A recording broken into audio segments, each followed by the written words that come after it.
and welcome all of the participants. So today we continue with our 3-day workshop on designing beautiful apps with Flutter. And today is the last day actually of this event. So I hope all the participants had wonderful sessions the previous 2 days, and today is the last day. So I uh, hope actually all of you be there till the end. It will be very interesting. So yeah, we can start then. Participants are still joining, but yeah, we can start. So yeah, over to you, Ashok. Yeah, thank you, Ratsi.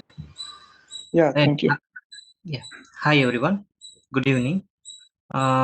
Yesterday, some of them used to ask about rows and columns to explain again. I'll go with that, and once after that, I'll cover block architecture, and we'll directly go to the developing a news application. So yeah, I'll share the screen.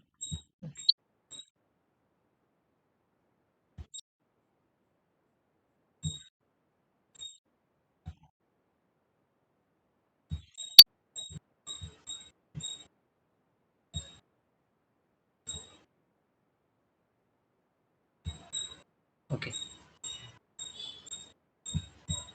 Yeah, yesterday we were talking about how to install the emulator and how to run the application. So I'll go with that again. So if anybody missed that, so they can cover this. So here the emulator AVD manager. So in the AVD manager, we can select the device if already exists. Okay, AVD manager. Yeah. If it is not exist here, we need to create it by creating a virtual device.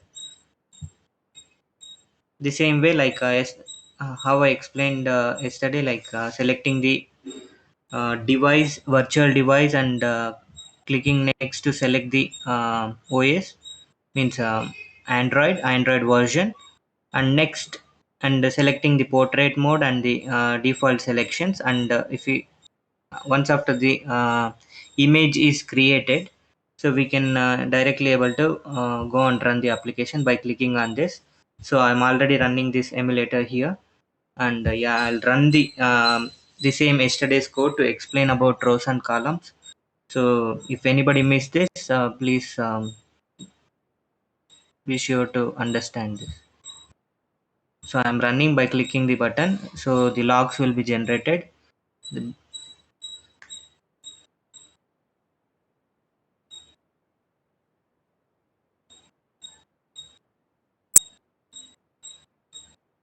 yeah, once it before running the application, so yeah, we can understand what is going on in the program.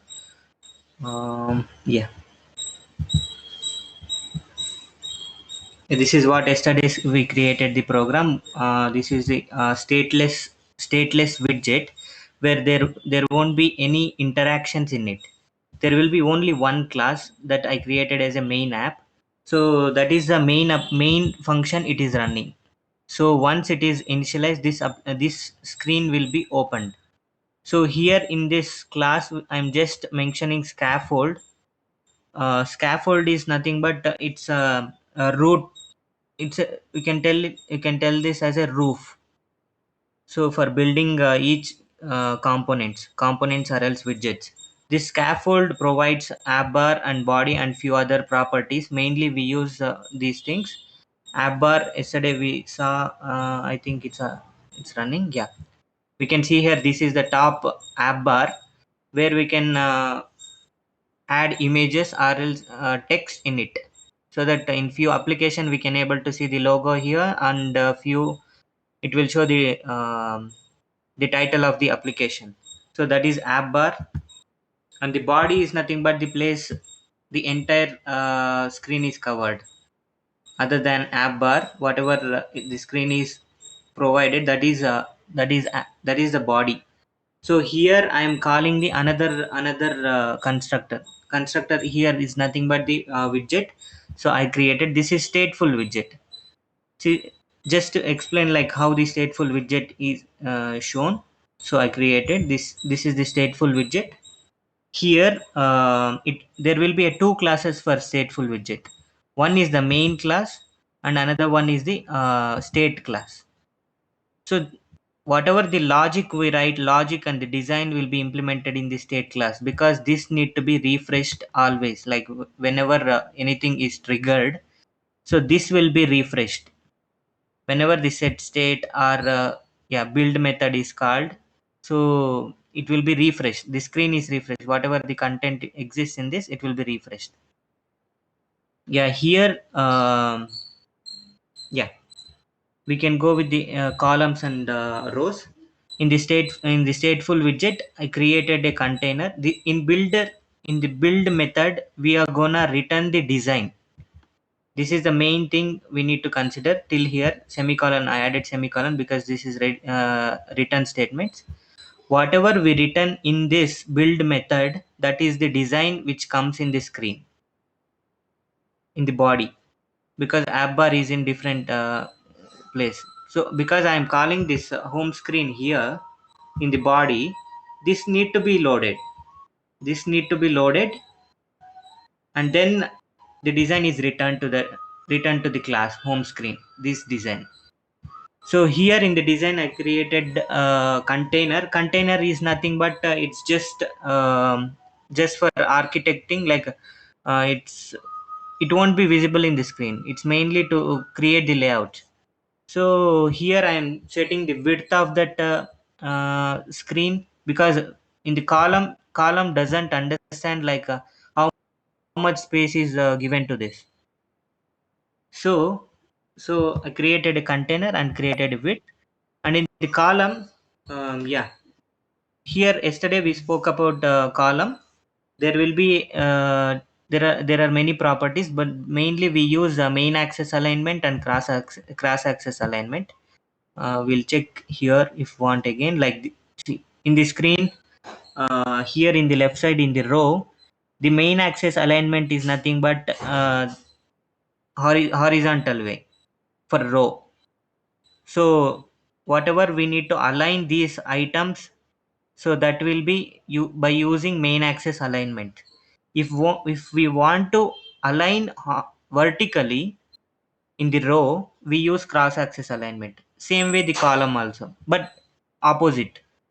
The for the column, the main axis is vertical.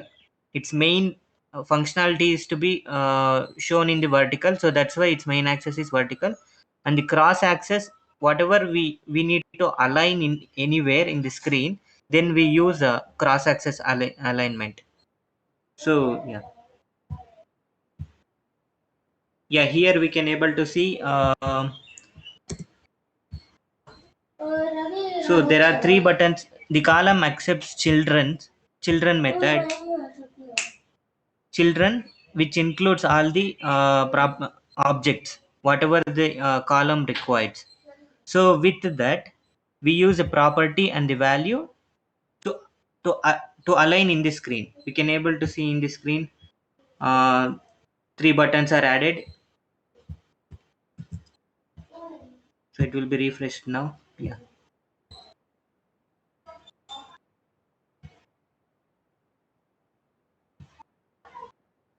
Yeah, this is this is column. Okay, one second, I need to run again.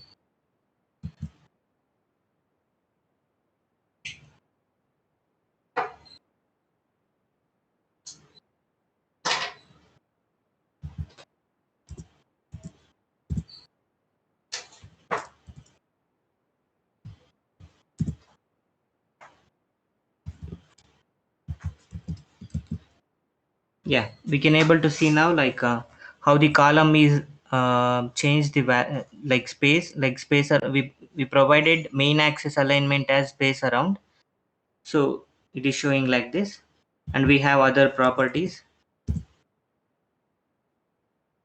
space between, and it's equally divided, the space between each column object.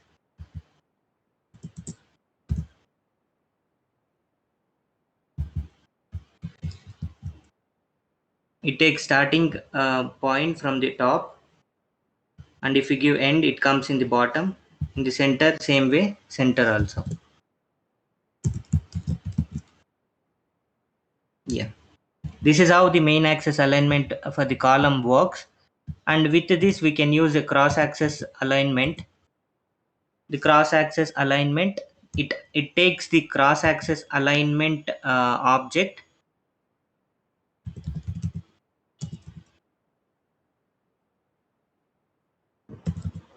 Hello. Yeah.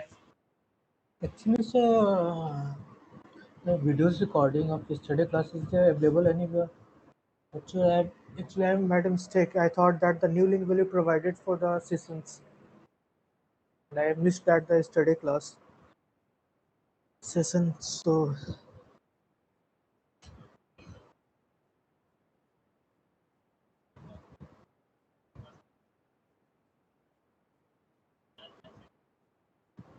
So sorry, can you ask again? yeah, What? actually, I'm saying that I missed the yesterday session. Okay. Yesterday's class you missed. Yesterday class. Yeah, Okay. yeah, I thought that new Yesterday. link will be provided. Okay, yesterday's class video will be provided in the YouTube, so they will give the link, so you can check that. Okay. Okay. Thank you. Thank you.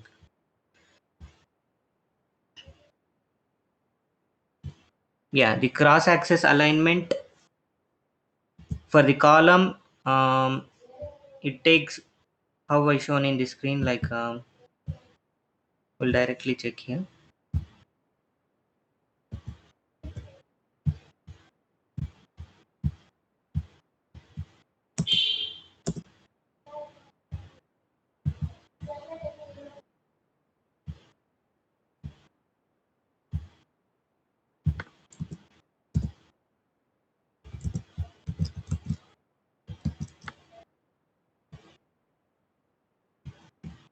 Sure.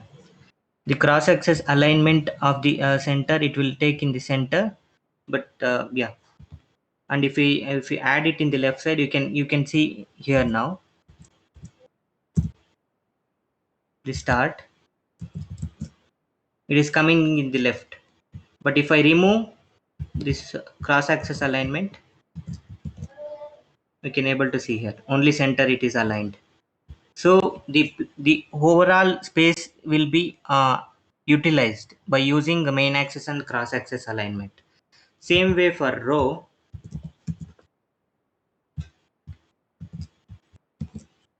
we can able to see now the objects, like the widgets are arranged in the single row, and the main axis is provided as center, so that's why everything is aligned in the center.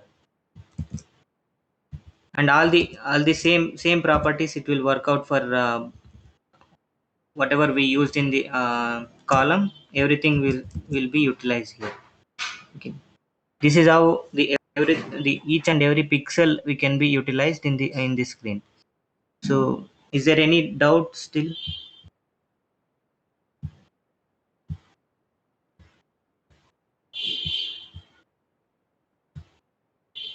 Okay. And yesterday we spoke about passing the data between two classes. So that is the main important thing. In the screen, okay. In the this is the second class which we have given, that is in the body. We are passing the name. We are passing the name to the another class by creating in the constructor, by calling in the constructor, and created the final variable in the second class, final string name. So name is the variable. So in the constructor I am calling that. So same way I am passing through the constructor here by calling the class name and passing the field with the value, so that can be accessed in the main in the state class by using widget. Yeah, we didn't use here, but we can call, like we can call the widget dot name. If you call like this, whatever we are passing here as a test, that will be shown test. So this is the main important thing. And yeah, like what is the issue in this architecture is, like whenever we are passing the data to one class to another or one screen to another, if one or two classes is okay, we can manage easily so that we can understand it and everything is okay. And same way, if we have more than 10 classes, there will be a situation in the while developing, like we need to be created so many classes. We need to pass the same data to one class to another class to another, same way. Like yesterday we spoke about the hierarchical tree. From top to bottom, one we need to send the data one after another. So there will be a problem creating these variables, creating these variables. If anything goes wrong in between, the other child won't be getting the data. There will be a problem in this. And as well as, yesterday we spoke like a set state and yeah, and life cycle methods. So if consider there will be a 10 screens, 10 screens or else classes widgets. So if we call in the top, if we call the set state in the top widget or the top class, the main reason of the set state is to rebuild the widget. Once it is rebuild the widget, whatever the child we accessed, so that will also be refreshed, and another child will also be refreshed. Those 10 childs will be refreshed. So it takes times to update the last child. So that is the main issue in the basic method how we follow. So that is why we have a architecture developed by the Google itself for this to resolve this problem, that is block architecture. Yeah, block is nothing but it is a business logic component where the design and the implementation will be separated in this architecture. For example, in the screen we can see here, yeah, there is no business logic written here, but sometimes we will be written on pressed. I assigned as a null, but sometimes there will be a logic here.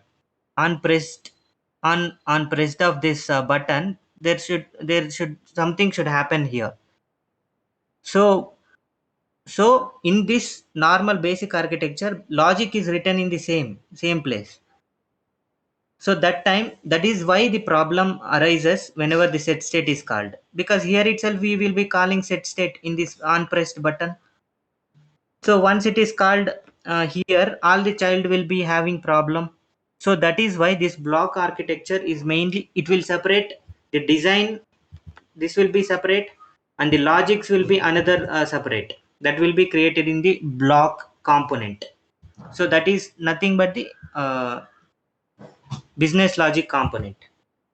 Here the block component contains only business logic.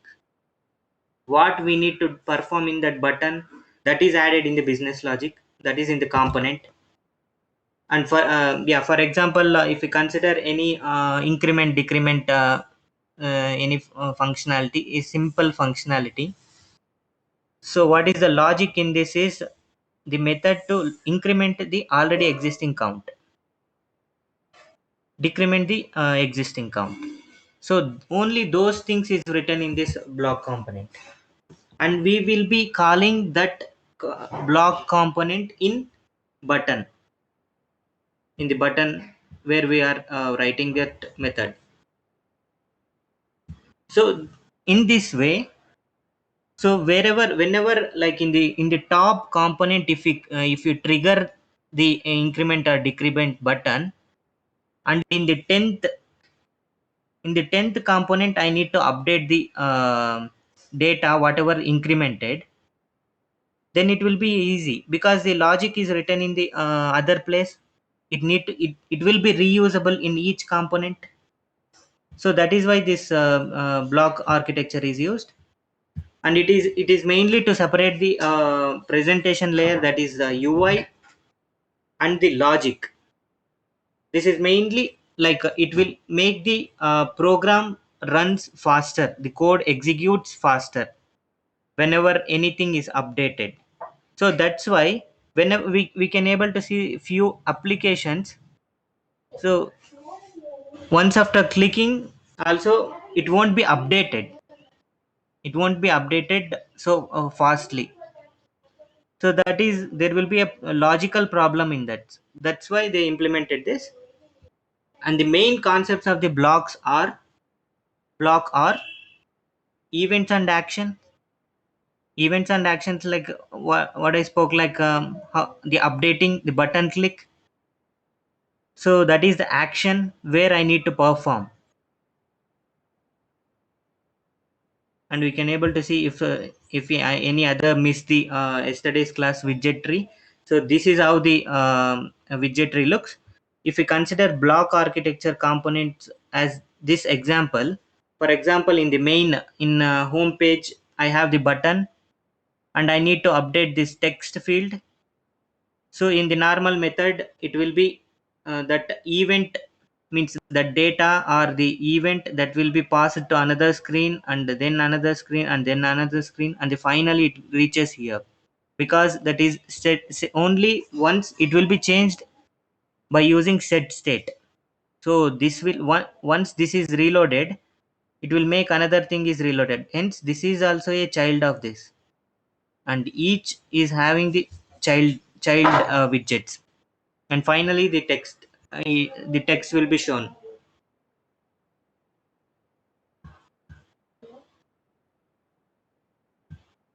Yeah, and that is the event in the top class what we trigger the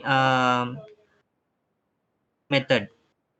So here once the triggered, the block component will be triggered. So we are not calling those logics in the same button, and we are changing it to the block component. And the state is nothing but the reaction to that event. There should be some reaction to particular action, right? So once we click on that increment or decrement button, the result need to be shown. That is in the in the bottom class. Yeah, that is in the bottom here. So I don't want to refresh all these pages. I just directly want this to update. So here the reaction, here the state will be changed, not in all these things. So it reduces the work in each of these components or else widgets. So it will make the application load faster whenever each action is performed.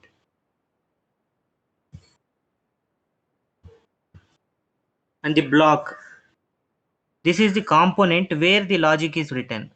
I told about that. I told about like increment or decrement method what we write, that is written in separate the component.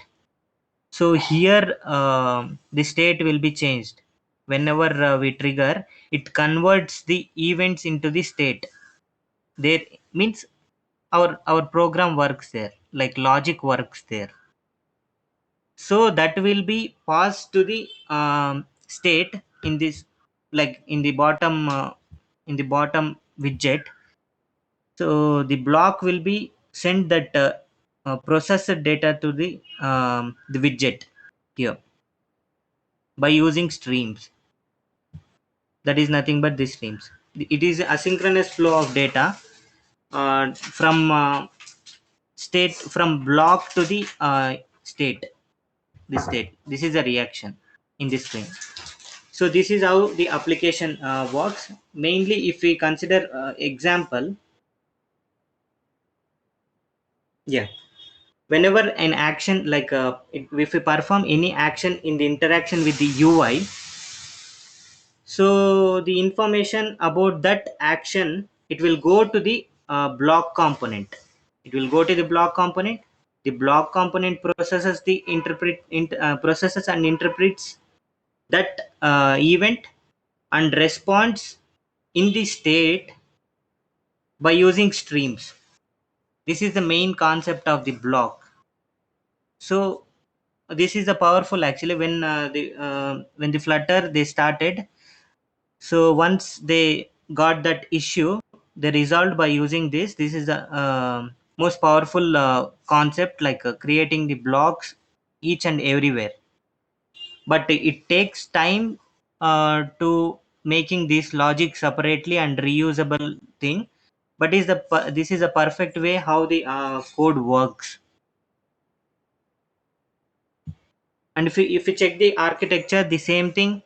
The presentation layer is nothing but the UI, or the screen where the everything is shown, and the data are in the right side. The data is the logic.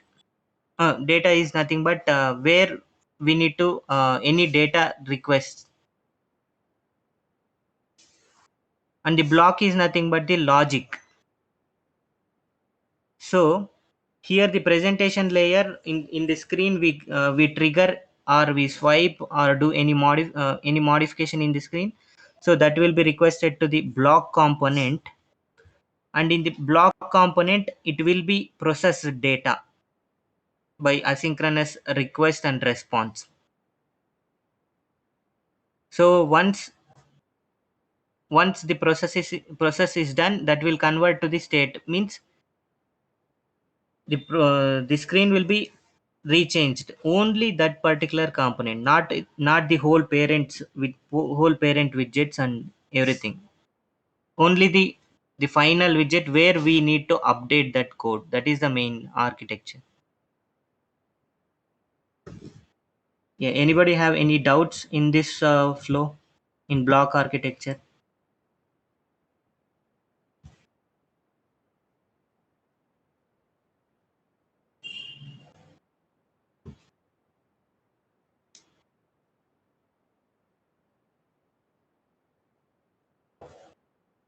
Okay.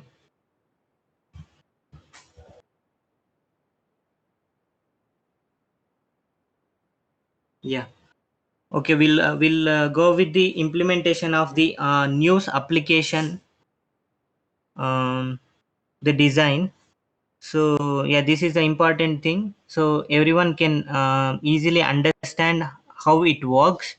You can follow the steps while creating the application. And we in this news application, we implement, and I'll explain like how the navigation works, and how the external assets files will be added to the application, so how that is used in the application, and the design we can able to understand in this. So, and if any other, if not check this creating the application, we can check now. Click on new project. Okay, it will take the Android project.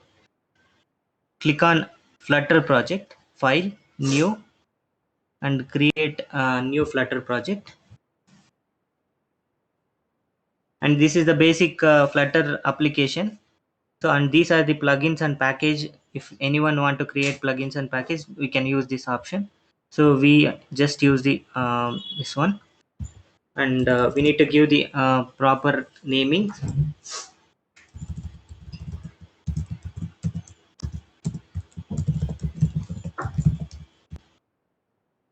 We need to give small letters.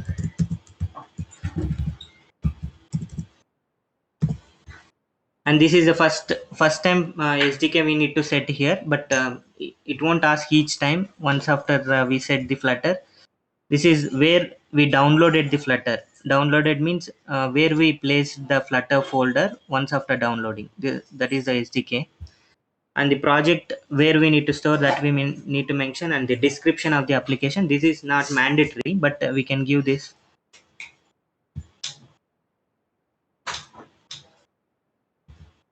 And here is the domain name. This is not important right now. Whenever we build our application to the server, means app store or play store, then this is required, like a package name. And these are not required because this is mainly used but if you want to use Kotlin or Swift, that time it will be useful.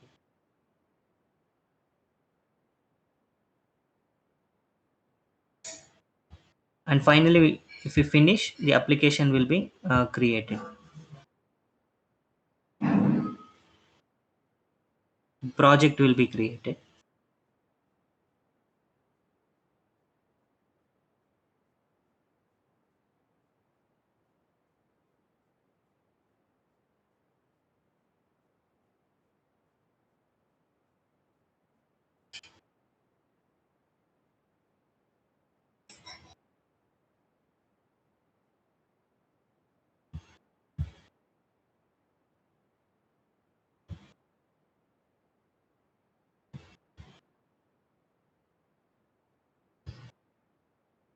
Yeah, this is the basic application. It will be created in while creating the application.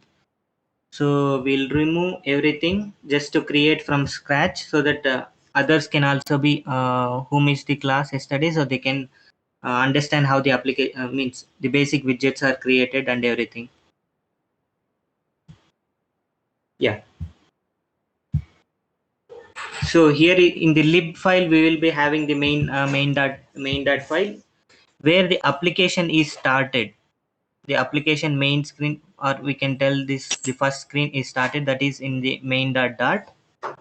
So first we need to import the material.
Hello, sir.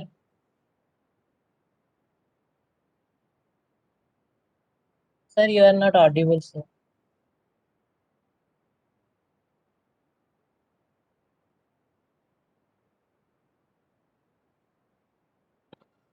Hello, Ashok.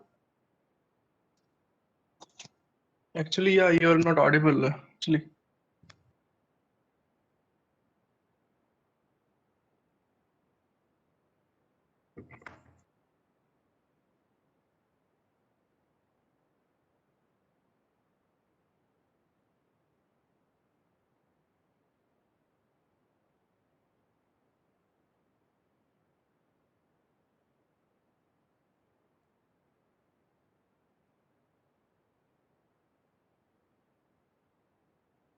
still you are not audible, Ashok.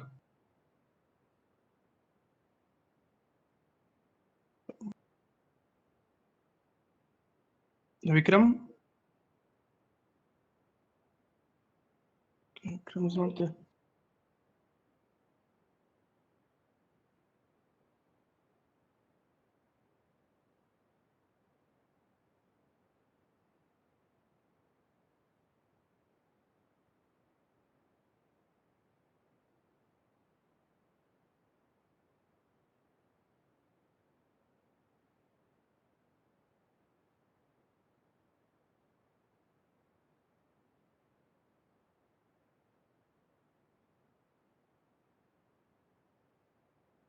Vikram, are you there?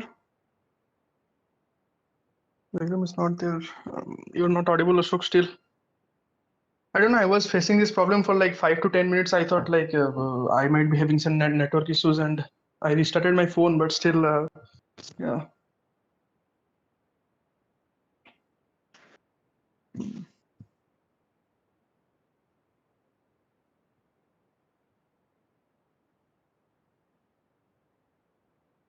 Hello, Vikram, are you there? Vikram is not there. Okay.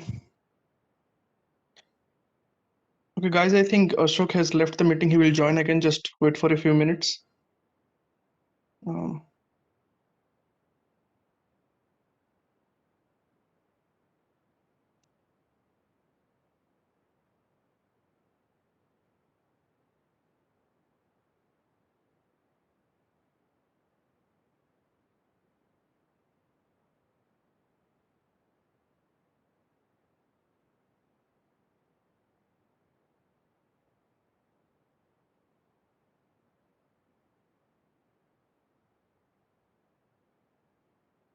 Guys, is my voice audible or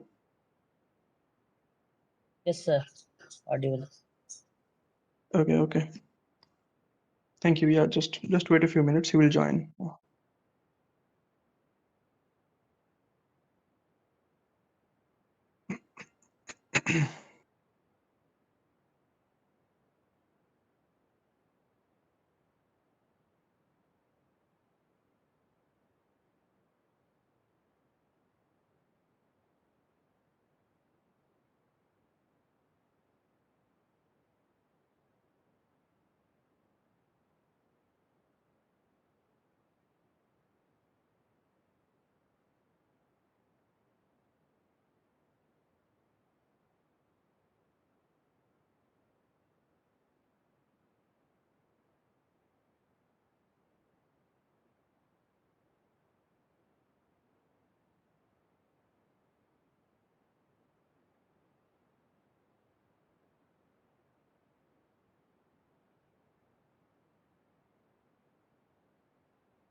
Hello, Ashok.